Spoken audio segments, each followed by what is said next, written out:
Hello everyone, my name is Michael and I'm talking to you from the Verse. Now if you are not clear what the Verse is, I encourage you to go to my website at rewritingtheverse.com and you can find out all the information I'm already aware of on that website. There are plenty of written updates on there as well as all the YouTube videos that I've posted already. I want to share with you today specifically about the 12/12 portal that's coming up. Today is December 6th, 2019, and the upcoming portal will be on the 12th, so about 6 days away now.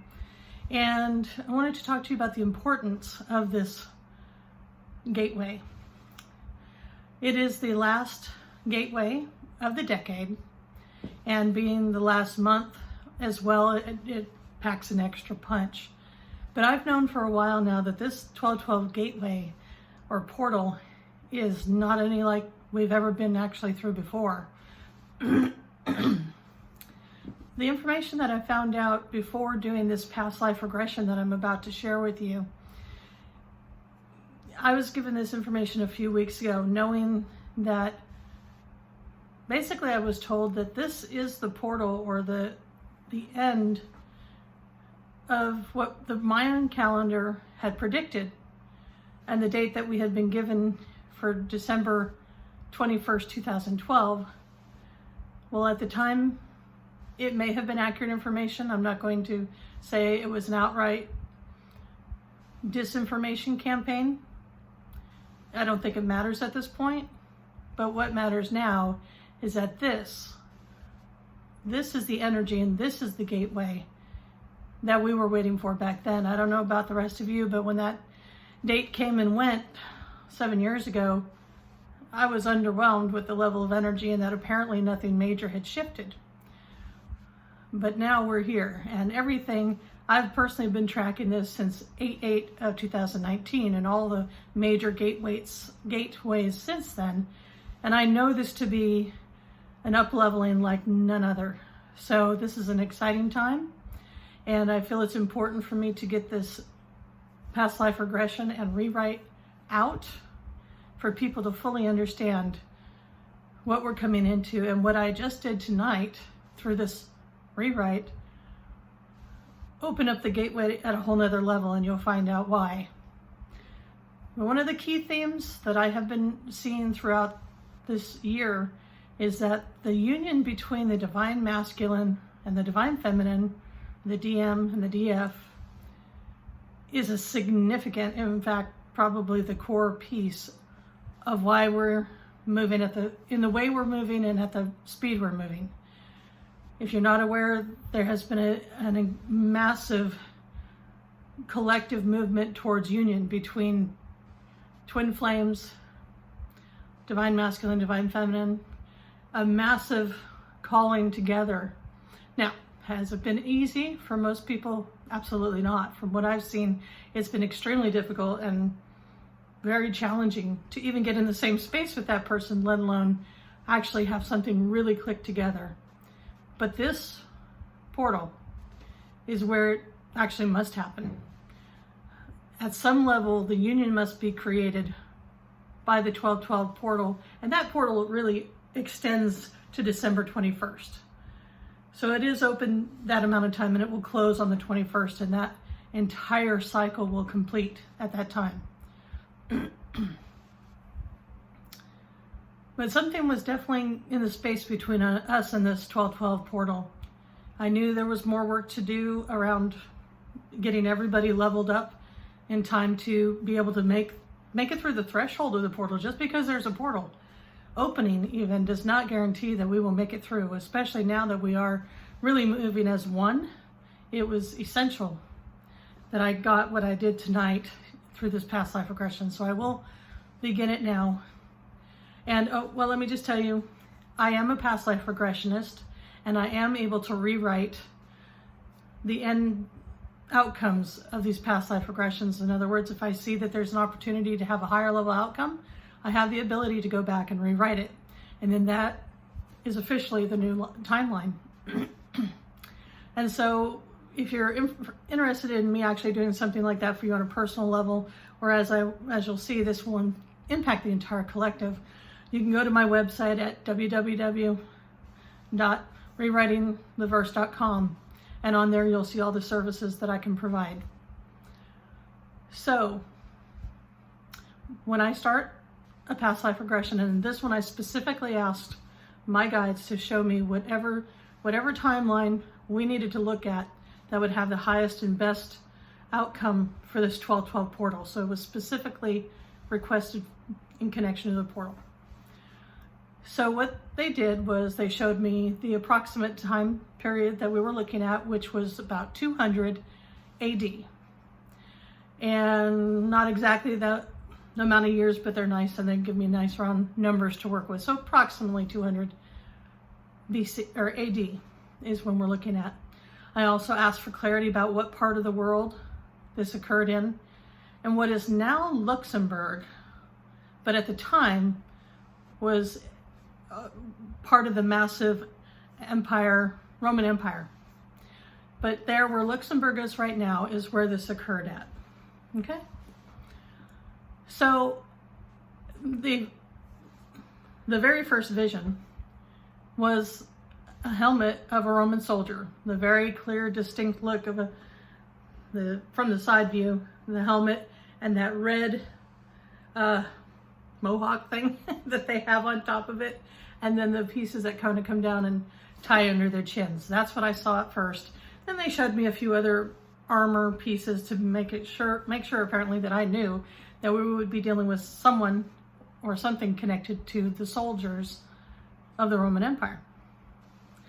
And it did eventually show me a man named, let me see if I can pronounce it right, Danos, I think it's Danos. and another person that will play a key role I'll talk about later. One of the things that I am able to do when I do past life regressions, whether they're for myself or other people, is I'm able to see through their eyes and experience fully what they're going through. So I'm going to speak of this as if it's first person, because I was seeing through his eyes and seeing through his experience. So Danos is the name of this Roman soldier. Okay? I got that he was approximately 34 years old and was still very much in the combat version of the soldiers. You know, he wasn't off sitting behind some desk somewhere. He was very much in the combat. In fact, that's where they ended up showing me the beginning of the timeline, was that he and his soldier friends and, they were fighting another group of people. And I do believe that this area was a kind of a border area, so that there were lots of skirmishes that happened along this border, to at least, whether to gain or not to lose territory, whatever the case is, a lot of skirmishes happened around that area. So this wasn't unusual, and it wasn't a huge army versus huge army, but enough men to have a pretty significant battle right there. So what happened to Danos was a sword came down across the top of his helmet, like that, alongside the mohawk thing. Hit him straight on down like that, even left a rut, a line right there, indentation, there we go, indentation there from the sword, which knocked him out cold immediately. As soon as it hit, had a huge concussion from this blow. So he dropped immediately, went unconscious. There was some blood that did come down from under his helmet, and the person apparently believed he was dead because he didn't end up getting stabbed or anything else after that, but he was fully unconscious. And the battle raged on until eventually somebody, I don't know which side, won, but it didn't really matter. There were lots of bodies laying everywhere, including one that was laying across Danos, across his head and the top part of his torso. And he was unconscious underneath that guy. So eventually the battle ended, both sides went wherever they went, and so nobody was left except the men that were laying on the field. And then after a while, 4 women came onto the battlefield, kind of snuck out there to make sure nobody was still watching, because they would have been obviously in danger if they did. but it seemed everybody had gone. So what apparently they did when battles happened close enough to them was two reasons why they came. One, the first one was if there were any survivors, and it didn't matter which side, who was fighting, who got injured, they were going to nurse back to health whoever they happened to find, if anybody, that were wounded on the field. That was their first priority. And then the second was they lived out there in the middle of nowhere. There really was no opportunities for income, so they would rummage through the bodies, and if they found anything of value, they would take it with them. But Daniels happened to move his leg, apparently. He was kind of in and out of consciousness, and I could tell you right now, he thought he was going to die for sure, with his head pretty injured and not really being able to breathe very well underneath that guy either. So he moved his leg, and one of the women saw that. So they did find him. They did realize, okay, he's still alive. He's totally out of it, but he's still alive. Let's get him on a stretcher. And he was a big guy. I got, he was like about 230 pounds, but pretty much all muscle. Anyway, they were able to manage to get him back to one of the little dwellings that they were in. And then the woman that owned that dwelling was the one that nursed him.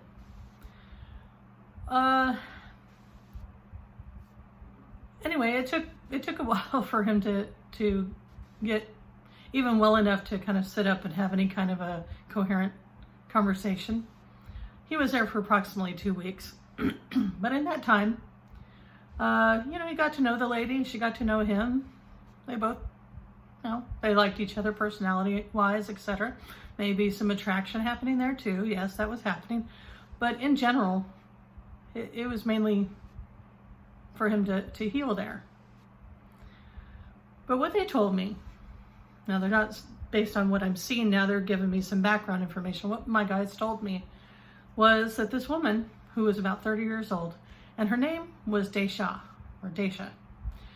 that she lived alone, and she had lived alone her whole adult life on purpose, because as a young woman, she was born into some sort of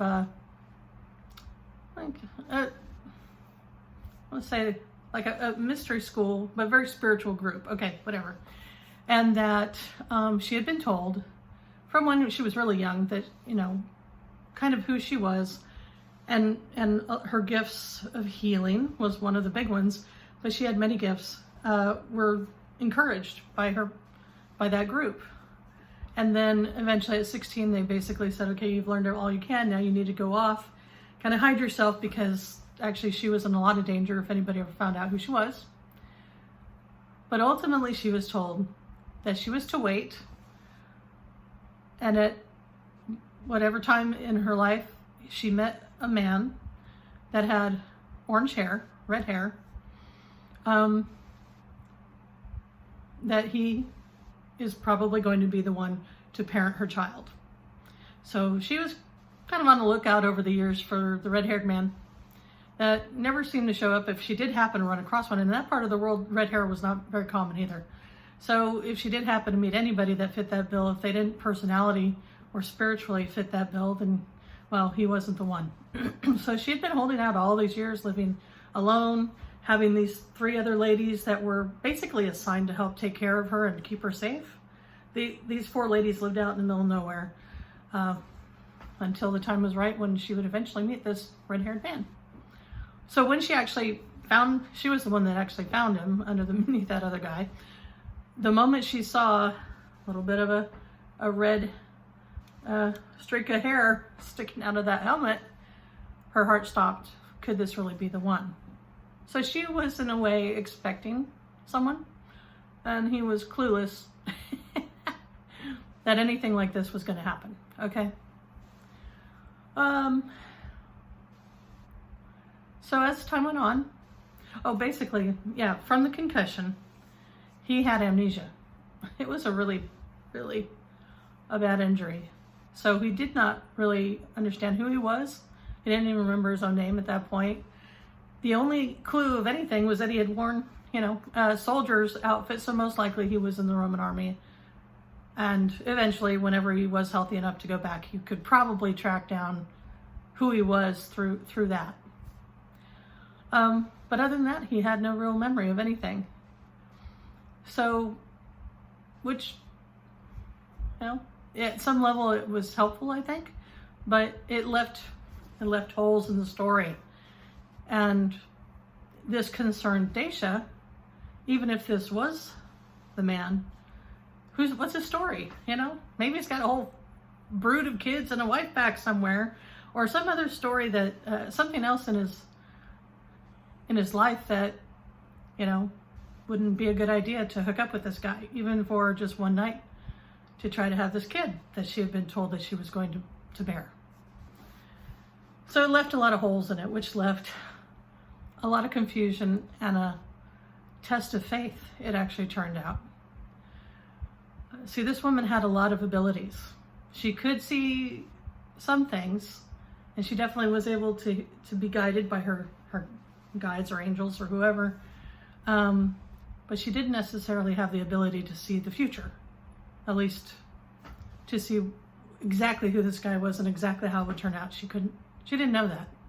So even she was being tested, even though she was an extremely spiritual person.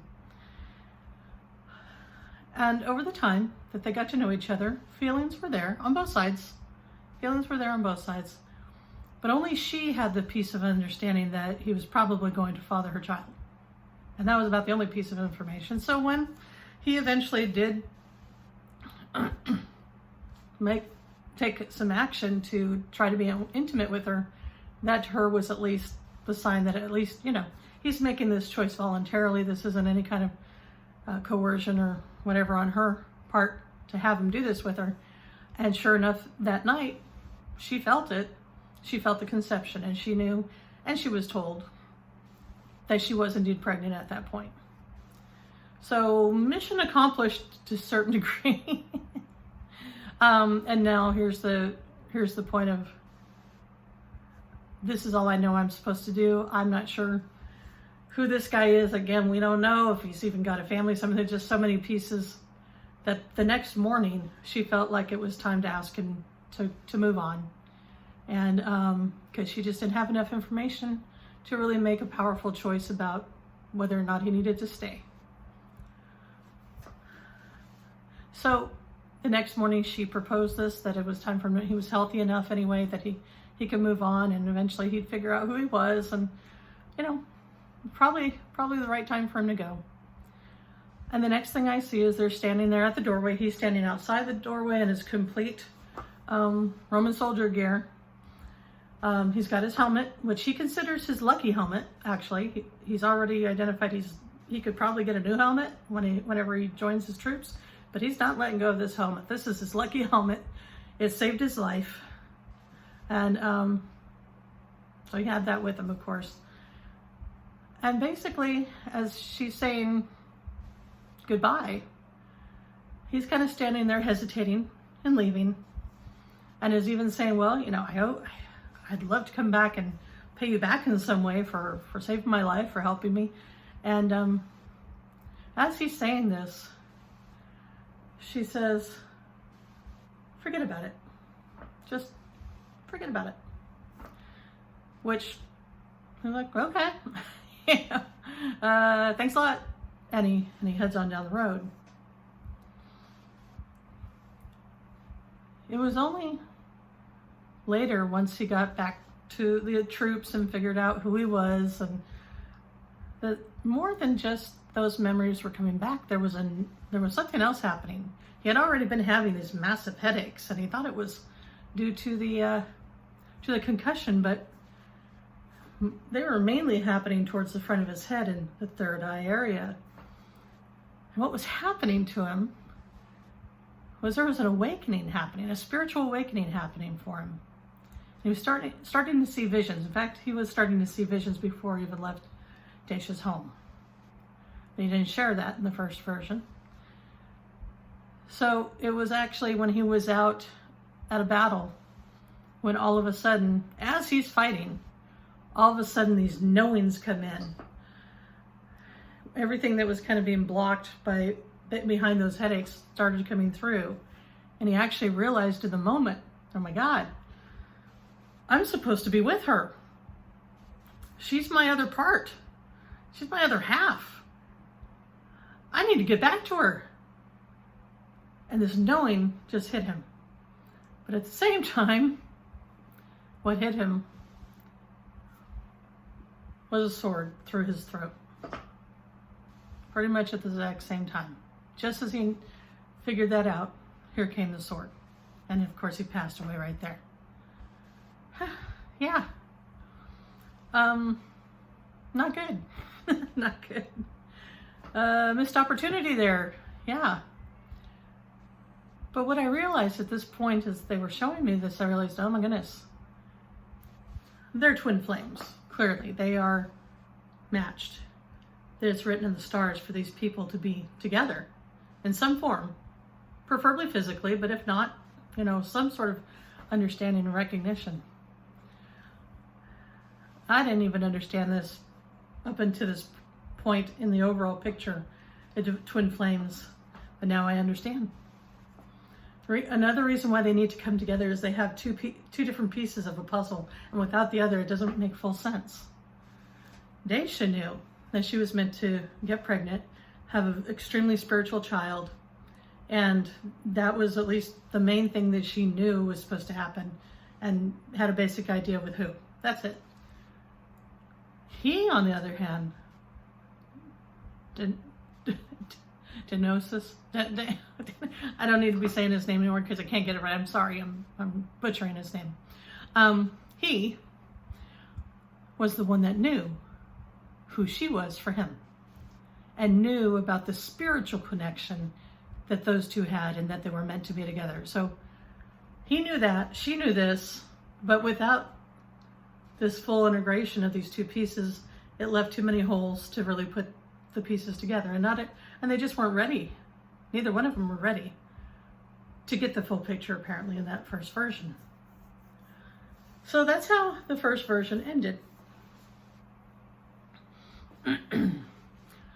Now, after I see the important pieces of a timeline, I ask my guides if there's a place that I can intervene at, do something different in the timeline that would have there be a higher level outcome, both then and now.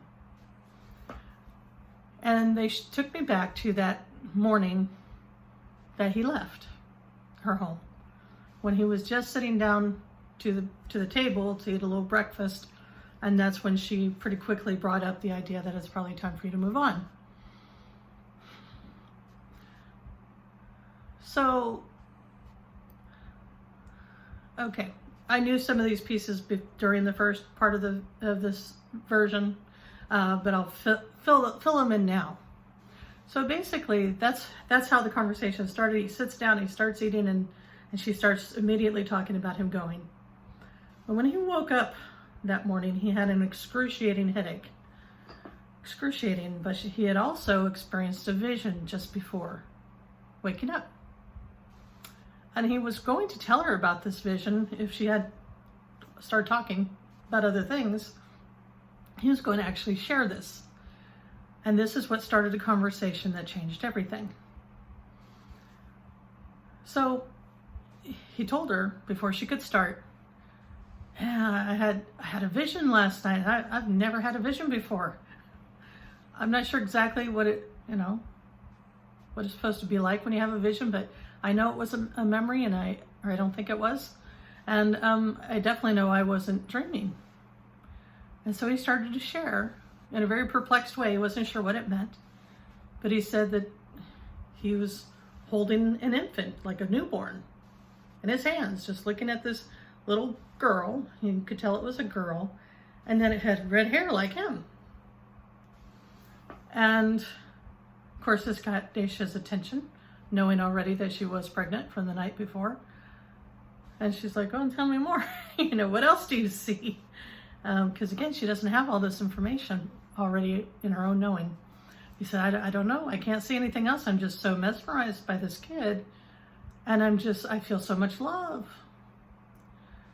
I feel so happy. I feel,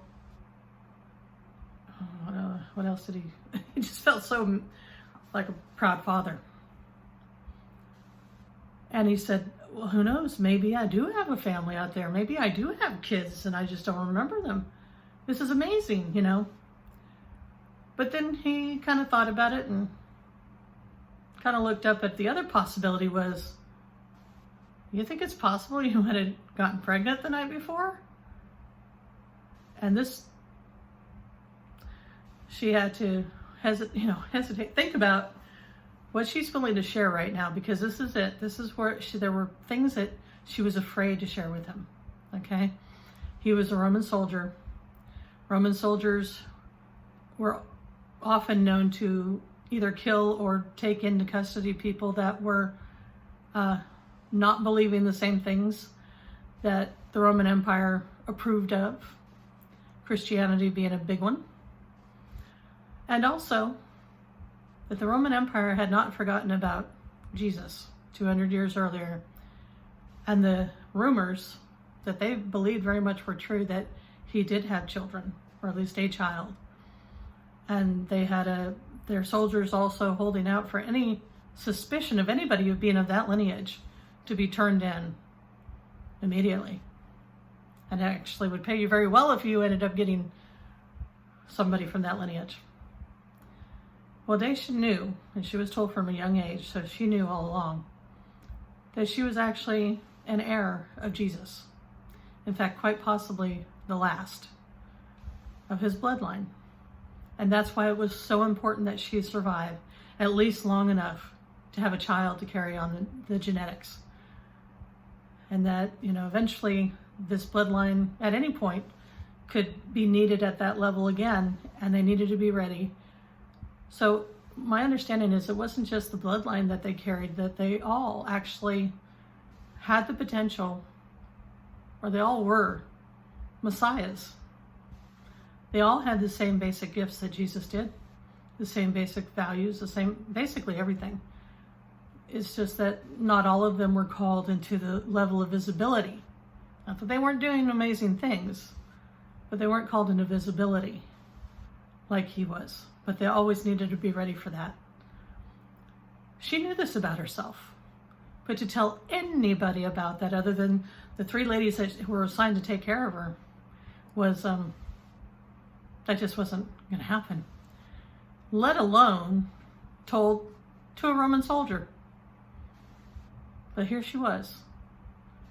This man that she was told was going to father her child, who apparently already had, so he lived up to that.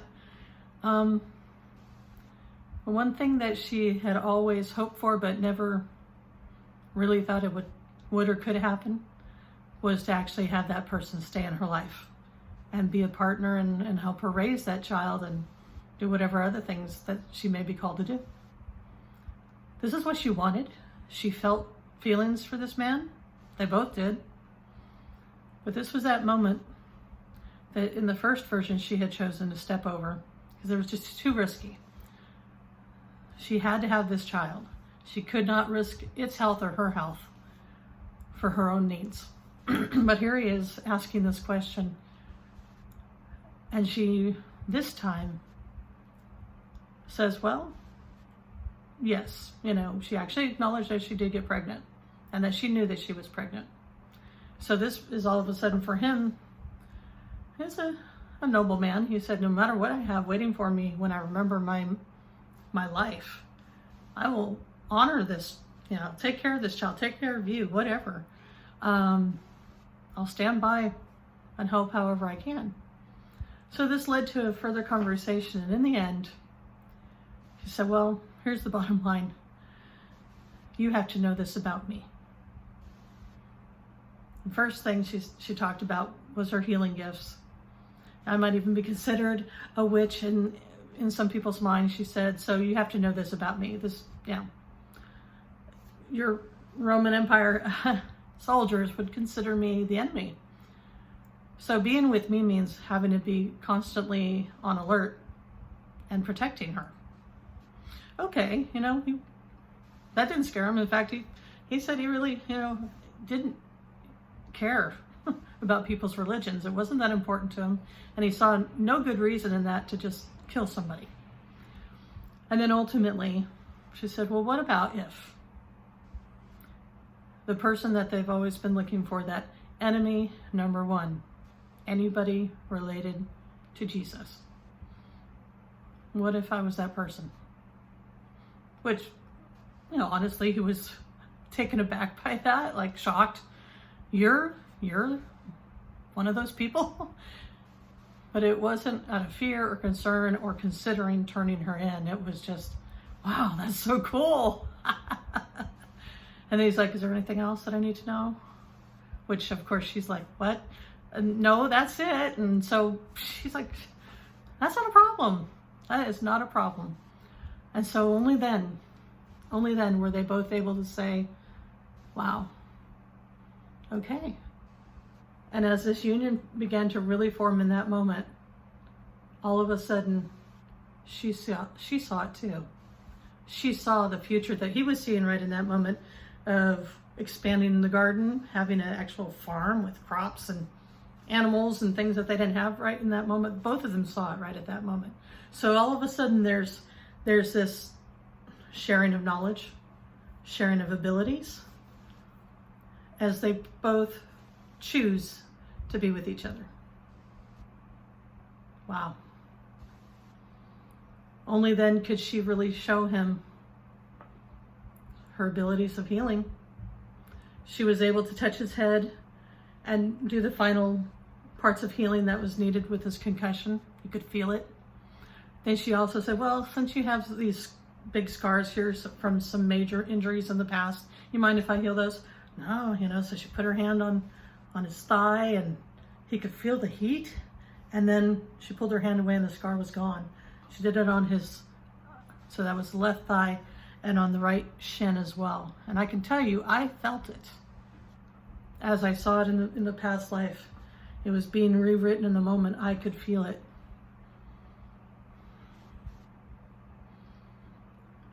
And as this happened, I was then shown a piece I had no idea about either, that this was actually an ascension point back at that time. Now, I believe that we have multiple ascension points and multiple distances that can be leapt through those portals. That makes sense? This apparently was a big one back then. And because they did not fully recognize each other, I don't think it was required that they were physically together in that moment, but they at least both needed to know on a spiritual level who they were for each other and both committed. Because they did not hook up at that level in the first version. It wasn't about hooking up physically, clearly. They did hook up physically and that didn't make the difference. It was the spiritual knowing. They missed the portal. They needed both of them to be at that level to make it through the ascension portal. And they didn't clear it. Not in the first version. So yes, the baby was born, but they were going to have to wait for another opportunity to clear that. Now, I don't know if this 1212 portal was the only opportunity since then, but apparently we had not cleared it until now. And only by doing this past life regression and only healing and seeing what had gone wrong before and making a different choice in this one and rewriting it, they were able to clear that portal back then. And as soon as that happened, I was then told, oh, by the way, we had to clear that first because you're about to jump into the next portal. Even I get surprised sometimes. We would not have been able to make it through this portal had I not cleared that portal because we were a portal behind, I guess, something like that. That had to be healed first. And only then were we now able to be open to pass through this portal again. I'm not saying we've cleared it yet, but we would have never cleared it without doing that past life regression. So it's now that we've had 1800 years of twin flames and divine masculines and divine feminines being fully connected at that level, which means we're not back even where we were back then. We now have 1800 years worth of knowing each other and working with each other. That now, right now, in this current timeline, we're already right here.